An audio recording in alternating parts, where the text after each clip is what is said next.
Okay. Hi, everybody. Are you having a good time? I am not Tarah. I am Meg. My name is Meg Layton. I'm with the Cybersecurity Services Group at Symantec, and I'm introducing you to Tarah. Tarah recently joined Symantec, but she and I knew each other virtually before that, and so I'm super pleased to be able to introduce her to you and welcome her to the stage.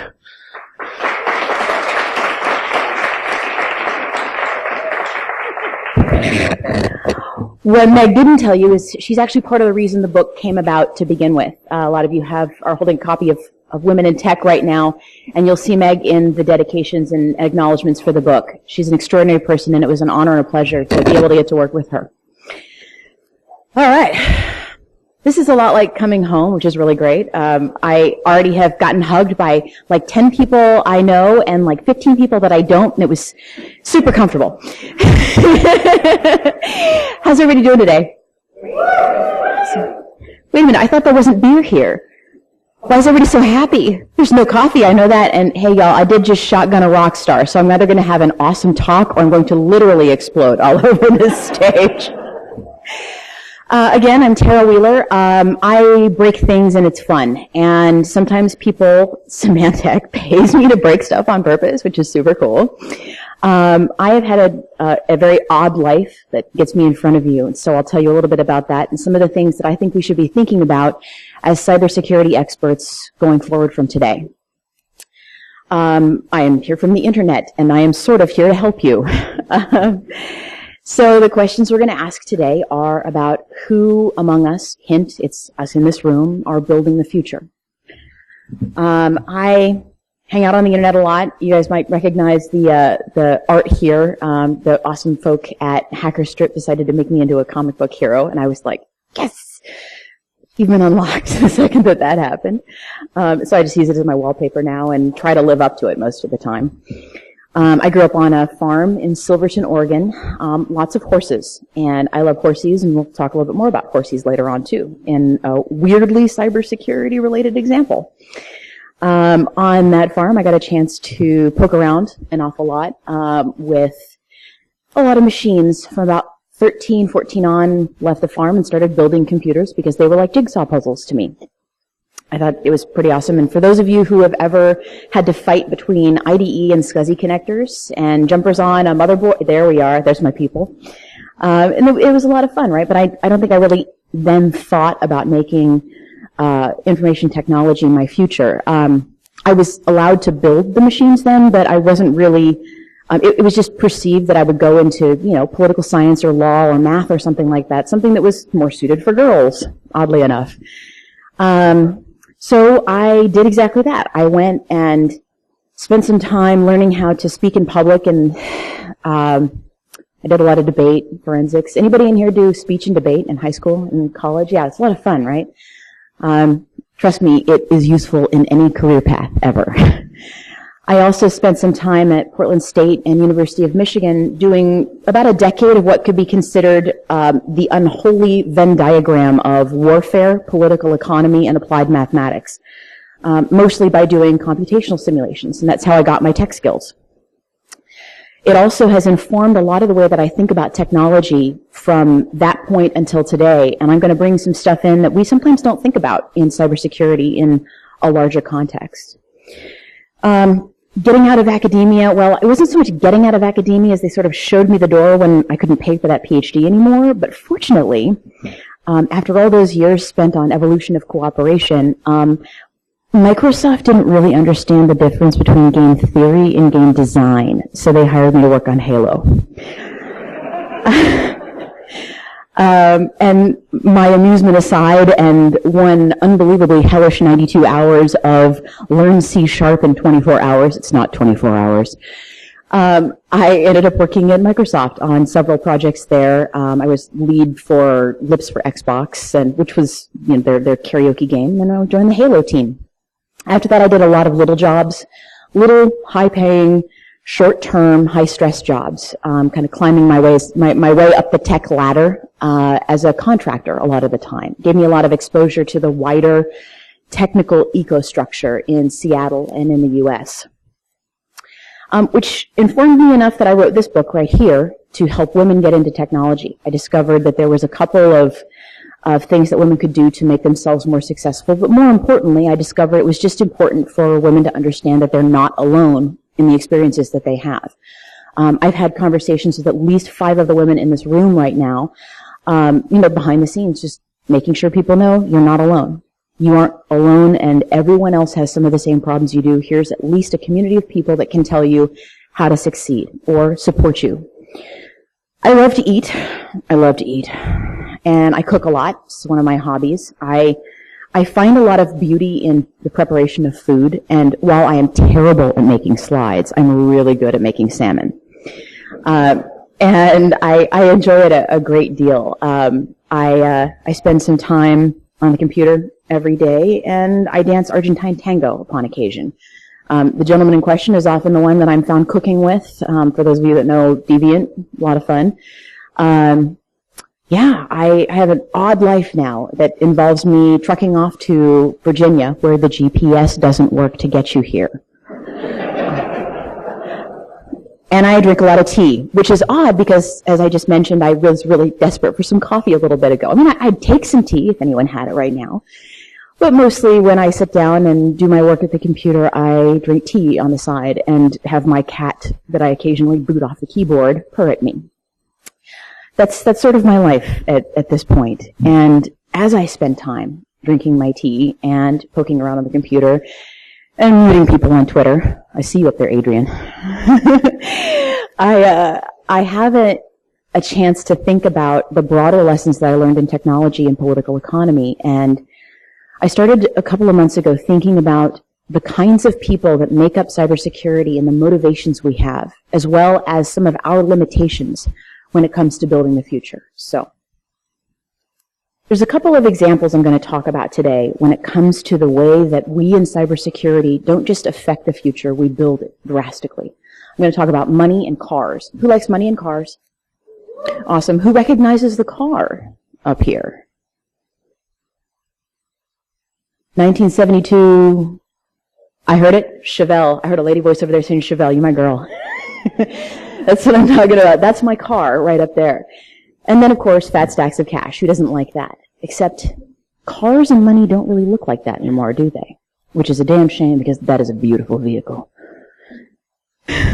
So when it comes to money, what's our job? What's the thing we should be thinking about as we move forward into a land where money doesn't look like it used to any longer? When I think about financial security, when I think about transactions, I think about a constant quest by information technologists and security professionals to make transactions frictionless, seamless, global, right?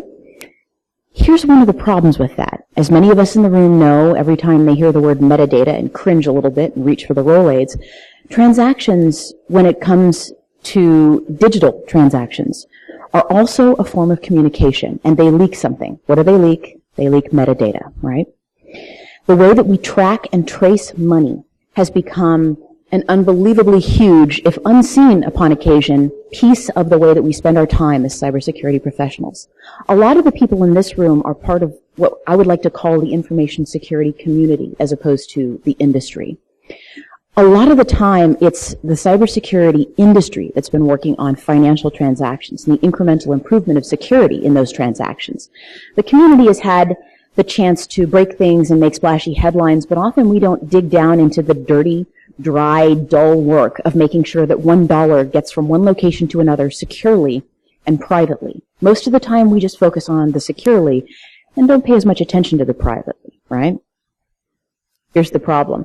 As those transactions start leaking information, start leaking communication, we begin to find out that data is worth more than gold. I'm not going to say worth its weight in gold because that's an entirely different existential conversation.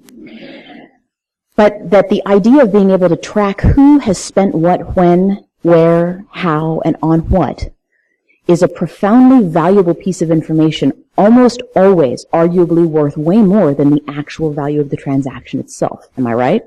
Yep, there we go. So who are the people that are building the stores of money that we have for the future? Who are the people that are telling us how we can and can't spend money and what the associated properties of those transactions are. Well, I'm going to surprise you a little bit because, as I mentioned before, I spent a lot of time in political economy. And one thing that many folks in this room may not have ever paid much attention to is an underlying theory of macroeconomics called the Mundell-Fleming theory. Okay? How many of you have heard of Mundell-Fleming? Several of you in the room. Good. Because it's the major macroeconomic theory that's based around the way nations move money around the world. Okay? We've got Robert Mundell and Marcus Fleming up here on. And Robert Mundell, that is about as hot as you're ever going to see an economist, by the way. He's dead now and everything, but, so we've got Mundell Fleming up here and a curve that's a little odd looking, right? What we see here is, and I'm going to explain this in 3 really simple ways, is that governments can control only 2 out of 3 things at a time. 1 is capital flows, the amount of money that can come in and out of an economy. 2, they can control the price of that money, the exchange rate, right? In relation to other currencies. And 3, they can control their monetary policy, internal interest rates, often related to fiscal policy. Does that make sense? In most free, unplanned economies, those governments choose to control both capital flows and monetary policy, and they let the exchange rate go hang. They let that be free. Why do you think that is? Does anybody have an answer to that? Guesses? Thoughts? For those of you? Okay. The reason why this happens is because if you try to hold all 3 of those things constant, people will find a way to put extreme pressure on one of those 3 points and break your economy, either by making imports and exports so expensive that you can't purchase them, or by making them so cheap that your internal goods are no longer feasible for purchase, or if you're controlling the exchange rate, you can make the money so costly for transfer that it's just never transferred out of the country, making essentially imports and exports impossible. Or the amount of money that travels in and out of the country, which is closely related to the free movement of people and goods, as well as that money as well. Make sense? Okay. These are the people that decades ago underlined, outlined, and provided a theory for the way that macroeconomics works right now. Well, right now it's starting to change. The way that money moves around the world has started to change pretty drastically, right? 2.5 hours ago, this was the exchange rate for Bitcoin, right? I think we all remember the giant death in the middle of January where a lot of Bitcoin wallets were stripped of their value. This is the kind of currency curve and valuation that you see in a steady, stable means of exchange, in a valid currency, right? There's other options out there. Probably the 2 that I have heard the most about, not necessarily in any particular order, are Defcoin, because I've got a lot of friends who like to play around with that currency, and Zcash, right? Bitcoin is the way now that people are starting to transfer value around the world. It's private, perfectly verifiable, and there are no currency controls on it whatsoever. If you are a monetary economist, this scares the ever-loving bejesus out of you.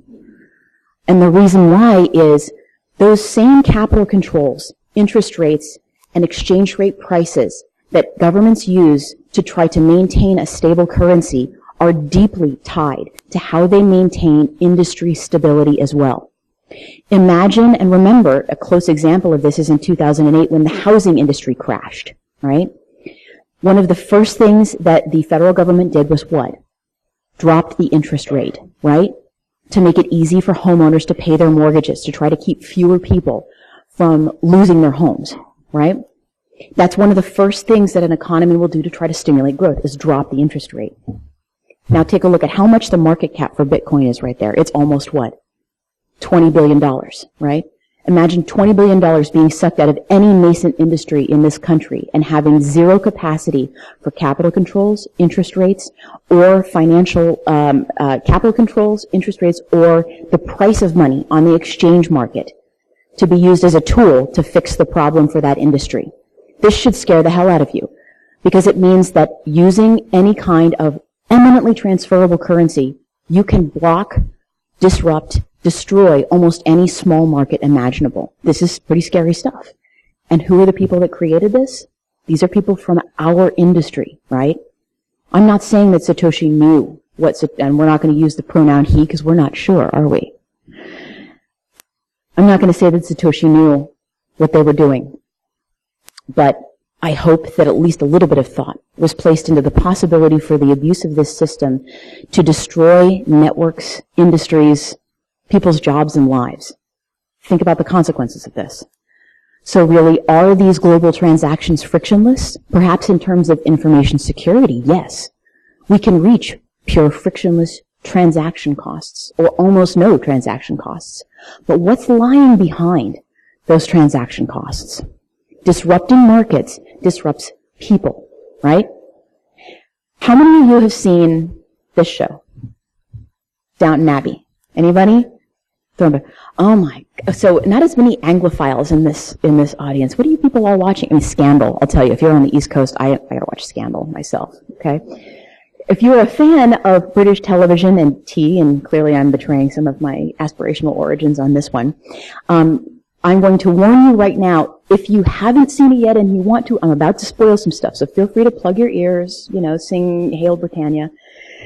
At the end of the show, Lady Mary, and I am such a Lady Mary, I am not an Edith, marries a lovely gentleman named Henry Talbot, an aristocrat in London, right? This is the post-war period after World War I. At the end of the show, which described very lovely, very well, the upheaval in the economy and in class status that London and Britain experienced after World War I. Lady Mary's marrying an impoverished aristocrat. And interestingly enough, what does he do for his source of livelihood? He opens an auto shop, an aristocrat. Marrying a countess opens an auto shop, because at that time, in the disruption of the technology that previously existed for transporting people, this was one of the most prestigious occupations imaginable, fixing cars, right? Who was he replacing? That guy. That guy didn't have a job anymore.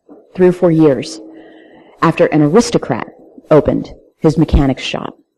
Now, when it comes to horses, there's no more workaday nags that live on the streets that transport people around. Instead, horse racing and horses are just the sport of the rich, right? Who knows what this is?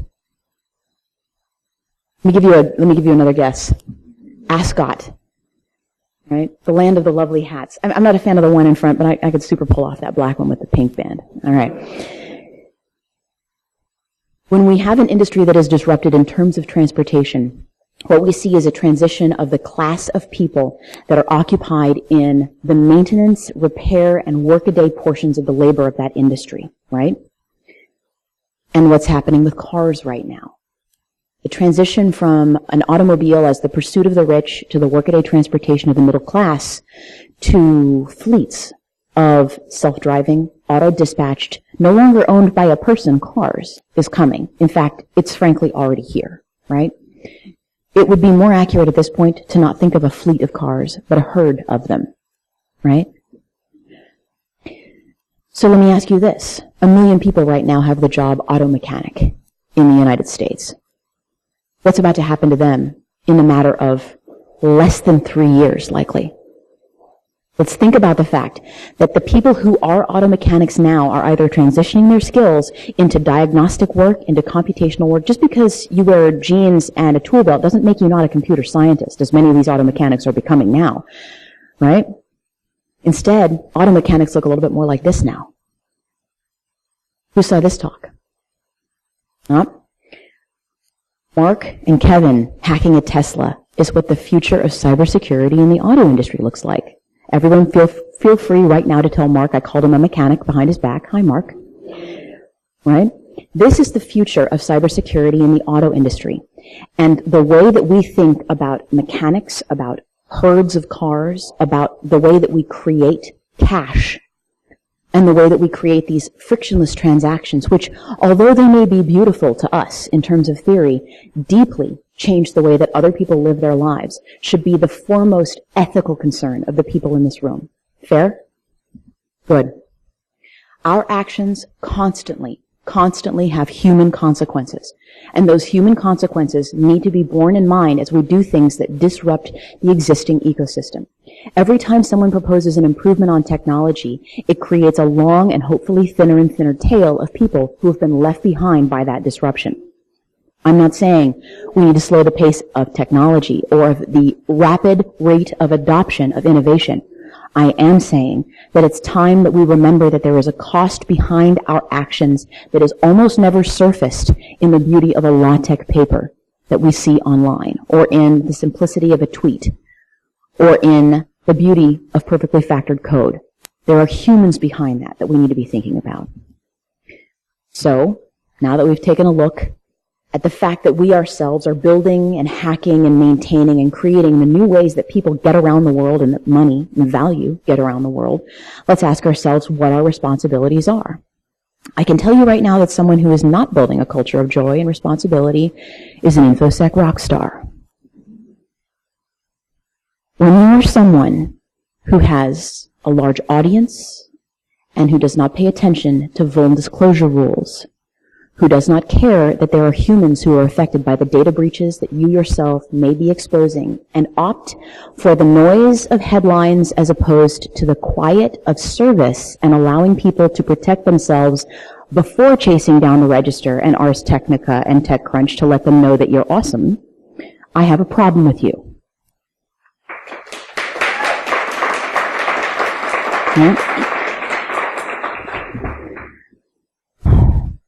I saw a tweet, and I thought about it, and there's a woman who isn't in this room. Her name is Whitney Merrill, one of my heroes in cybersecurity.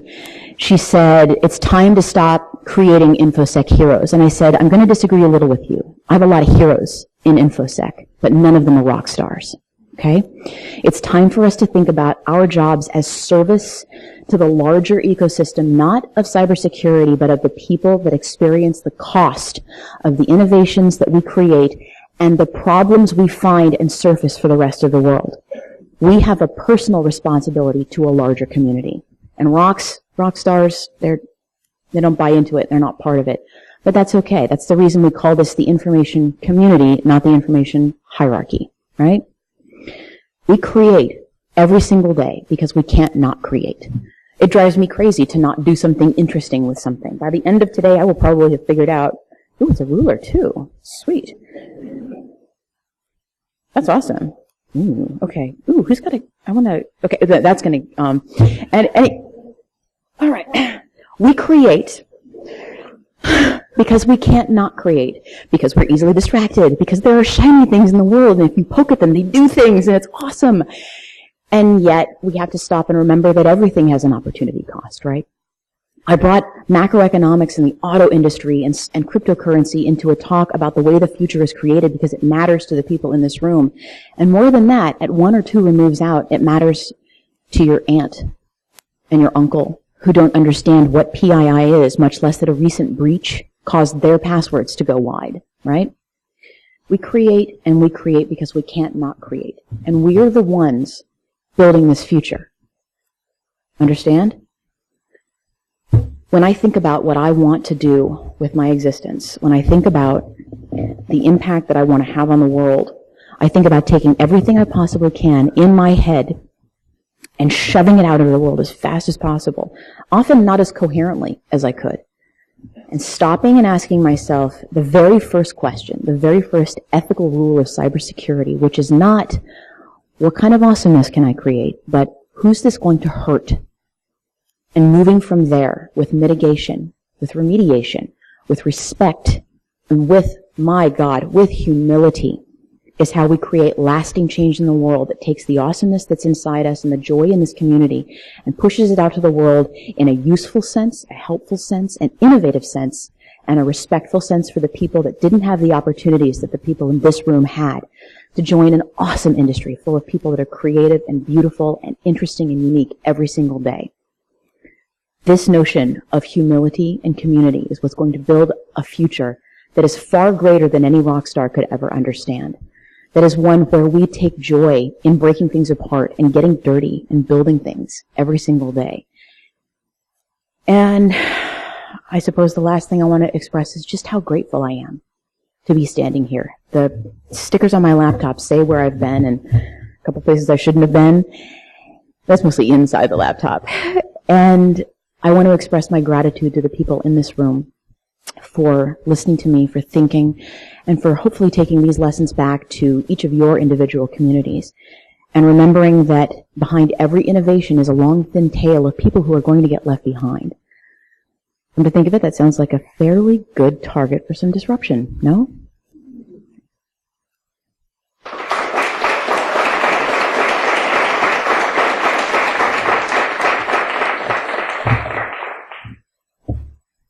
Yes, we've got some questions that are going to get started happening sometime reasonably soon. So I will first, I suppose, take questions from the folks that are in this room, and then I think there's somebody who is mediating and moderating questions online who's going to throw them out at me. So that, or maybe someone just looks at Twitter and hollers them out. Okay, question.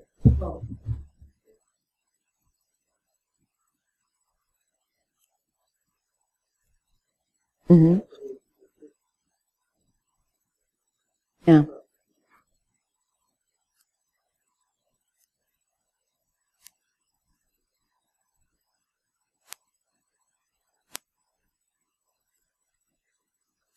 Mm-hmm. Mm-hmm.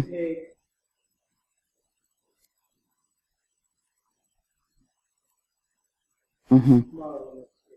That is a really good question, because that's part of what lives in the back of my head right now, is the creation of an ethical framework that can be drilled down into a right action, into a binary, essentially, when it comes to a decision. And obviously we don't want to load down every single keystroke with the depth of an ethical decision or consequence, or we're worse than people who, want us to code comment on everything. I mean, those people are friggin' tyrants, right? So the question I would ask is, not necessarily can I impart to you the ethical framework for the industry or the piece of the industry that you're in, but can you take an overarching concern for the people who are specifically the ones who are going to be left behind by the innovation you're going to create, and build your own framework for what you think is responsible treatment of those people? The answer is going to be very different in the auto industry, in the financial industry, in the industry of the sharing economy is a really good way to put it too. The people that are frequently hurt by the sharing economy are the people at the margins of every economy, which is how you see the profound homelessness problem in San Francisco, right? Because once you've driven the marginal utility of having a local service provider into almost nothingness compared to the economy of scale that a large provider like Airbnb at 2.4 million hotel rooms can provide, you see that a small service provider is driven into nothingness. The question then is, there are some industries that have created a fatter tail of people left behind. The car and hotel industries are probably the two biggest ones, because those are large, huge portions of providers in the service industry. Make sense? So I would say the first question is, what industry are you in? How many people can be affected by it? And second of all, or in third, what is the framework that you think you need to create to protect the people in that tail of disruption? Make sense? Okay. You have to create it yourself. The question is, are you at least thinking about it? If we can start there, we've gotten someplace, right? The Pareto optimal ethics, which I'm fairly sure someone's screaming internally by hearing me say. All right? Go ahead.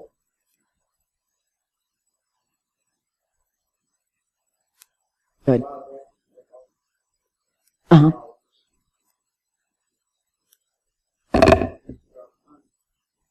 Mm-hmm.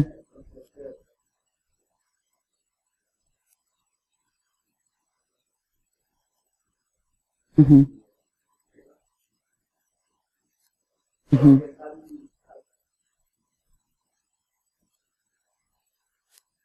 Mm-hmm.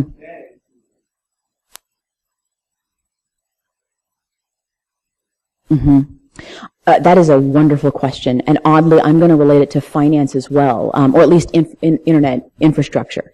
I've seen and paid attention to some of the same innovations you're talking about in the medical profession as well, mostly because I'm paying attention to things like HIPAA disclosures and things like that, but also the advent of AI and robotics in the medical industry. It's a really interesting one, and the reason I've noticed this is I pay attention also to gender-based breakdowns of prestigious careers. As more women have joined the medical industry, the prestige and pay of that industry has dropped. Interestingly, that's not true for hospital administrators, who are like 98% white men, and anyone who's on the cutting edge of research like AI and like robotics. So the thing that I'm going to relate to is note that just as in with auto mechanics essentially needing to become diagnostic technicians and computer scientists, because a car is a computer, right? It does the thing. You know, it runs, it rolls, it can add now. Well, the one that I was in today is clearly not a computer because it took me way off track. But it's bad computer, bad.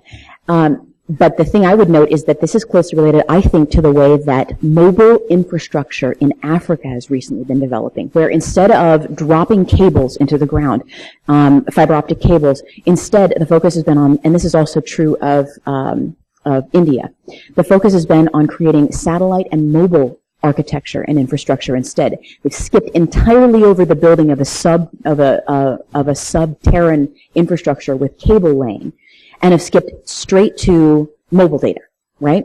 So I think the possibility exists in the medical field for people who are entering it to recognize that they can simply skip past some of the, I would call it the cruft of the medical administration, where you spend like 3 or 4 years doing rotations on, on paperwork filling out, which that's all being disrupted by artificial intelligence and automated services anyway, and skip straight to the notion that the human body is accessible and repairable via artificial intelligence and robotics. Skip past it. Go straight into the technical element of medicine, and at least you're not being left behind. That works for the people who are in school now and who are young enough to change. For the ones who have spent 25 years as a GP in the middle of nowhere, that's exactly the kind of person who's going to be disrupted by this. The ones who recognize this and start getting training and start pulling in that information become just like the auto mechanic shops that have pulled in brand new diagnostic shops. They end up with all of the new service, all of the new business that's coming through, right? And as we start repairing humans faster and better, frankly, the medical profession is going to shrink, right? You'll end up with with people who are more specialized and who are good at their jobs. Next question. Does any, go ahead.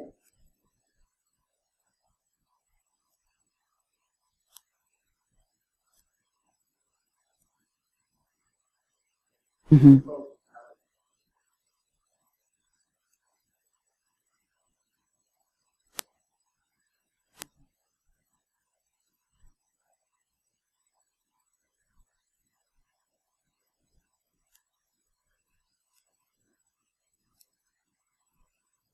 Hmm.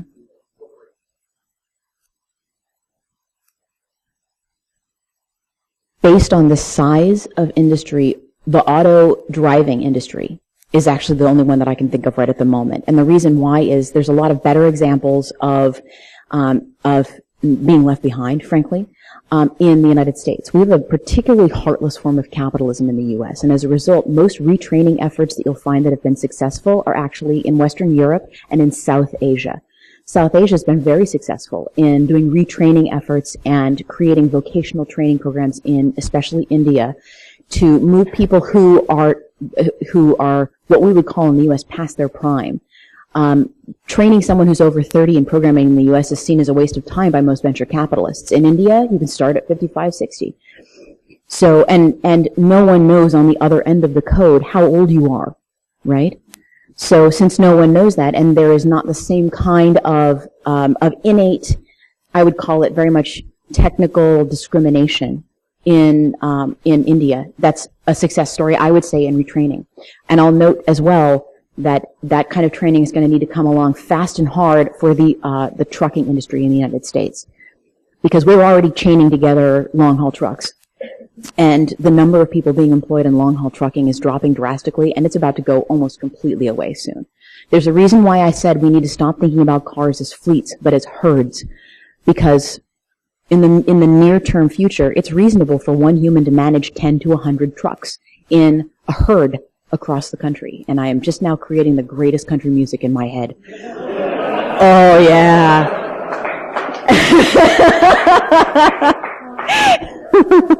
Get along, little Peterbilt, get along.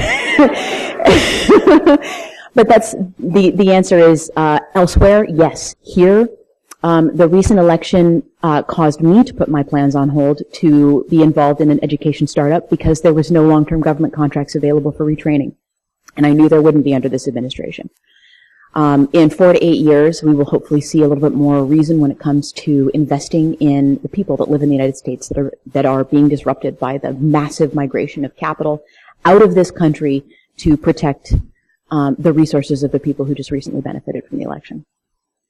And that's as political as I'm going to try to not be today. Continue.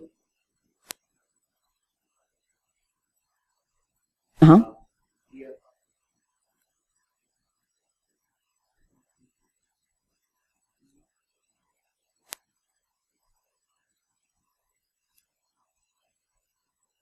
Farmers are hackers too. I grew up on a farm. Believe me, that's how I learned to tinker, right? Don't you ever tell somebody that he can't get inside his John Deere and fix a problem, right? So I think it was ruinously stupid and short-sighted on the part of John Deere because they alienated their core constituency and didn't understand anything about the nature of somebody who spends all day long, every day, self-reliant and fixing their own machinery. Sound a little familiar? Right? How do we respond when people tell us we can't get inside our own boxes? Say what? Okay, let's go. Mm-hmm. Mm-hmm. Mm-hmm.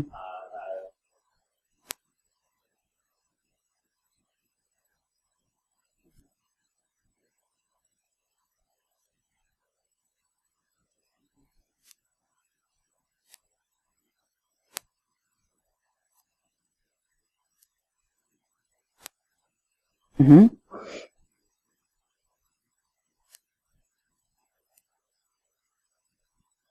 Mm-hmm. Give your dollars to the EFF and the ACLU. Mm-hmm. Turns out Symantec has a charitable matching plan. I can give $2,000 a year to anybody I want to if I match it. And I was like, interesting. Guess where your dollars are going this year. What's up, BFF? Yeah. Are you a lawyer? I'm not a lawyer. But there are good lawyers out there. And a lot of them work for the EFF and the ACLU. They're the ones whose job it is to fight for us right now. We give them the technical backdrop and the reasons to do the job, and then we let them do what they do best, which is argue for people, or argue for our rights for us in court. Any other questions? Yes. Thank you.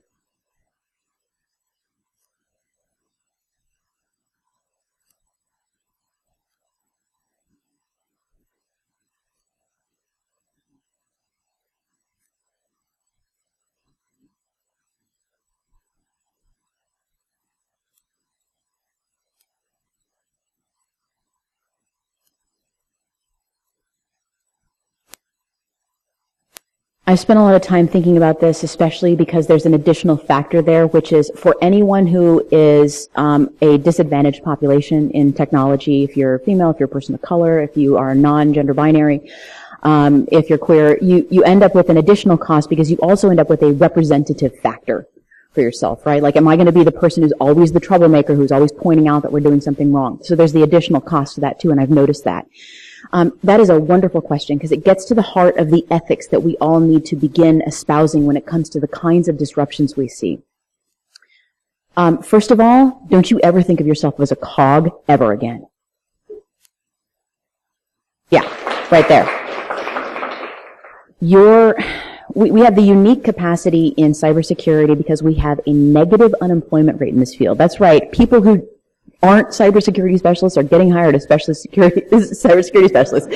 Negative unemployment in this field. So we have more freedom than people in almost any other industry right now to say, I sympathize with the position that you're coming from. Unfortunately, I can't ethically support it. Bye. And the next part of that always is making sure that you recognize that it's your job to run your career and not your company's. Once you've acknowledged your individuality, your freedom to move around, and you've updated your resume, it's time to push back on what you see as an ethical problem. And I will note that almost every company out there at a skip level up is starved for feedback. Most people only ever hear from the people above and below them directly. And a larger communication, especially if you have the permission to send it out to your entire organization or your entire country or company, can often be not only a call to action, but also put yourself in a position of moral and ethical leadership there. And if you want to take that burden on and you want to think more about it, then I highly encourage you to do so, because that's part of taking a stand for the ethics of cybersecurity as well as the functionality of it. Fair enough? Okay. Next question. Does anybody have any questions from somebody said there were questions on the internets, and there's like, you're the Twitter monkey. You're my Twitter Sherpa right now. Okay. Well, tell Twitter to screw off. All right. I do that every day anyway. It's super fun, guys. All right. If there are no other questions, one more here.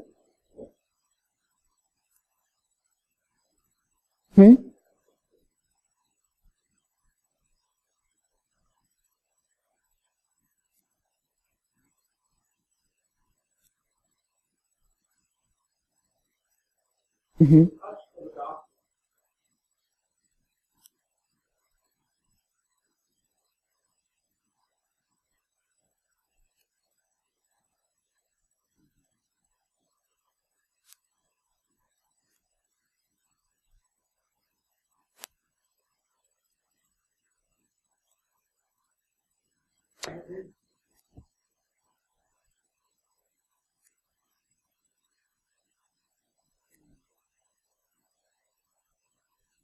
And before we roll on into a giant argument, which really, gentlemen, let me have you have beer instead of a seat in the auditorium right now. Trust me, this gets way better when we get shots out. I'm just telling you that right now. Okay? Before we do that, first of all, thank you for your service as a doctor. I'm very appreciative of that. Thank you very much. And your wife as well. My God, yes. So, yes, thank you very much.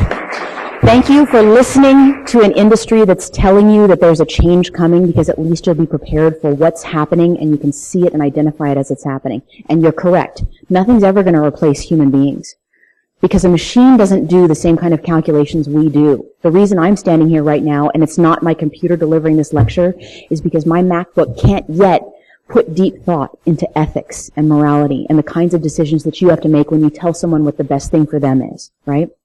You can be provided information on a lot of different levels, but only you can walk someone through the process of making a major health decision, correct? And give them that empathy and understanding that's going to make their care a better place to be and their life a better place to be. And that, right there, is the responsibility we all have as well. You do not present options in a vacuum. You give them to your boss. You give them to the people that are going to be able to enact the kinds of technological changes that you can create, along with an understanding of the implications of those changes and that disruption, right? These messages do not get delivered in a vacuum. They come along and are packaged with the ethics that we all have, the personal responsibility to implement and to communicate and to live by. And I think that'll do it for today. Thanks so much.